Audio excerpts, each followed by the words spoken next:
Something unprecedented is unfolding in the financial world right now. Something Wall Street desperately wants to sweep under the rug. Mainstream media refuses to cover it with the urgency it demands. The Federal Reserve just executed a maneuver never made in modern banking history. If you have money sitting in a traditional bank account, a savings fund, or a certificate of deposit right now, stay locked into this screen. What you're about to hear changes the fundamental rules of how you access your own hard-earned wealth. Before we expose the exact mechanism, make sure to hit that like button and subscribe to Finance Cycles. We track the macro shifts, the liquidity tides, and the structural resets long before they hit the mainstream headlines. This isn't doom-mongering or conspiracy. This is documented policy hidden behind deliberate, highly technical bureaucratic jargon.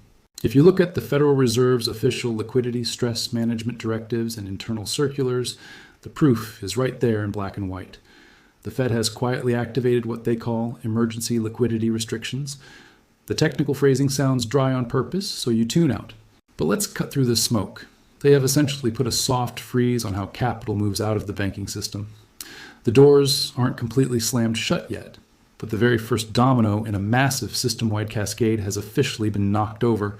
You're probably telling yourself, this is a free market. We have deposit insurance. My money is safe. That is the exact pacifier the system has fed us for decades to keep us complacent. Those safety nets work fine in sunshine conditions. But we are no longer operating in normal weather. Look at what's happening behind closed doors. Over the past months, major financial institutions have been hoarding cash at levels not seen since the peak of the 2008 collapse. They are quietly building massive shields behind closed doors for an impending storm. They are pulling back on lending and locking down reserves. Banks don't hoard cash for fun. They hoard cash when they know trouble is coming. The Fed's liquidity protocols confirm this exact fear. Try moving a significant amount of cash today and you'll instantly run into enhanced verification loops, systemic delays, or outright holds. First, they throttle high net worth liquidity. Then, they lower the ceiling to middle tier accounts. And one morning, you wake up. The pattern is identical. Officials insist everything is sound right up until the moment the branch doors are locked. What is driving central bankers and financial titans to implement these hidden restrictions behind closed doors? Underneath the surface lies a sequence of unexploded financial bombs. The most immediate pressure point is the commercial real estate market. Office towers in major metropolitan centers sit half empty, while property owners default on billions in commercial debt. An astounding $875 billion wall of commercial real estate loans is hitting maturity with no realistic way to refinance at current interest rates. Where does that massive liability end up? Directly on the balance sheets of regional and mid-sized banks. To make matters worse, these same banks are anchored down by long-term government bonds purchased when interest rates were near zero. As rates climbed, the market value of those bonds plummeted. On paper, these institutions appear solvent because of specialized accounting rules. It is a complete mathematical illusion. Official data from the FDIC shows nearly 185 regional banks hold paper losses. These losses are large enough to wipe out their entire equity capital if realized today. This puts the entire system at risk. If even a minor percentage of depositors show up tomorrow demanding physical cash, these banks simply do not have the liquid assets. The Federal Reserve understands this vulnerability. That is precisely why they are erecting withdrawal barriers ahead of time. However, banking restrictions carry a severe psychological flaw. The moment you signal restricted access, you accelerate the run on the bank. It becomes a self-fulfilling cycle. Take a look at your bank account right now. Those balance figures are simply digital entries. The actual currency backing those numbers is an entirely different reality. Modern banking runs on what is called fractional reserves. This model functions smoothly as long as public confidence remains absolute, but confidence is inherently fragile. When a central bank installs emergency protocols during stable conditions, it is a clear signal of underlying distress. If you think the situation is confined to the United States, you are missing the bigger picture. The Federal Reserve is not acting in isolation. This maneuver is fully synchronized with international banking regulators. What we are observing is a coordinated realignment across the entire Western financial system. For generations, the rule was simple. Money in your account belonged to you. That foundational rule is being quietly rewritten. Under the emerging framework, your deposits are treated more like unsecured loans to the institution rather than stored cash. Connect the dots. Traditional bank accounts face growing friction while central banks accelerate the rollout of digital currencies. Central bank. Digital currencies are government-controlled digital cash, operating alongside instant settlement networks like FedNow.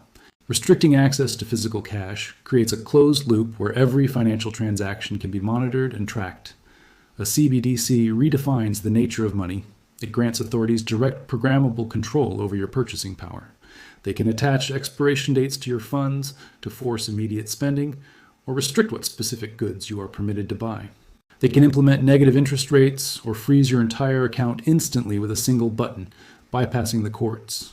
These features are not speculative theories.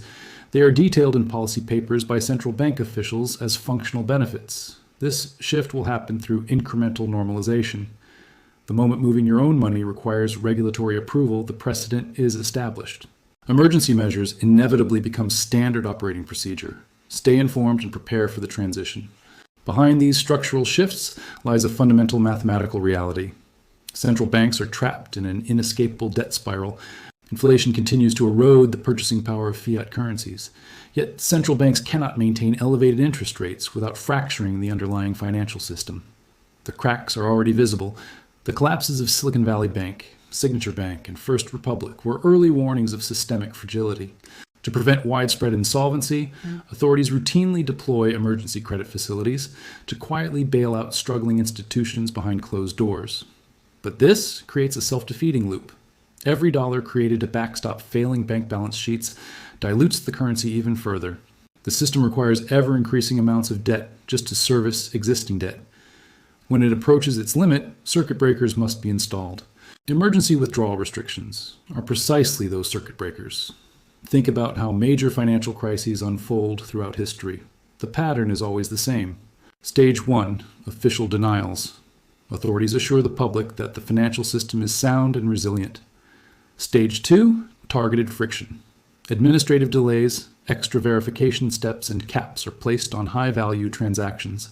Stage 3, capital controls. Daily withdrawal limits are lowered across the board. Stage 4, structural freeze. Bank doors close, accounts are restructured, or funds are locked up. By the time the average person recognizes what is happening, their liquidity is already trapped inside the system. The mainstream financial media rarely covers these structural shifts properly because they depend on financial advertisers and official sources. Reporting on systemic fragility risks triggering the panic regulators want to avoid. But there is a vital distinction between irrational panic and strategic preparation. Panic is an emotional reaction. Preparation is a rational assessment of verifiable risk. Let me be clear, this video is not meant to cause panic.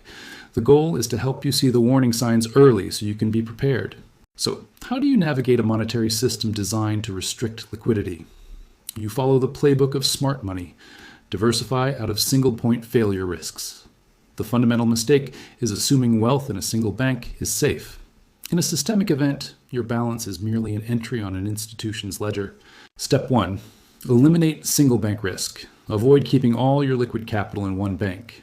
Distribute funds across multiple well-capitalized institutions. Step 2. Maintain physical cash. Keep an adequate supply at home to cover several months of expenses. Physical cash remains accessible during digital holds. Step 3. Diversify into real hard assets. Shift paper gains into tangible assets like gold and silver that historically retain purchasing power. Step 4. Reduce total reliance on digital accounts.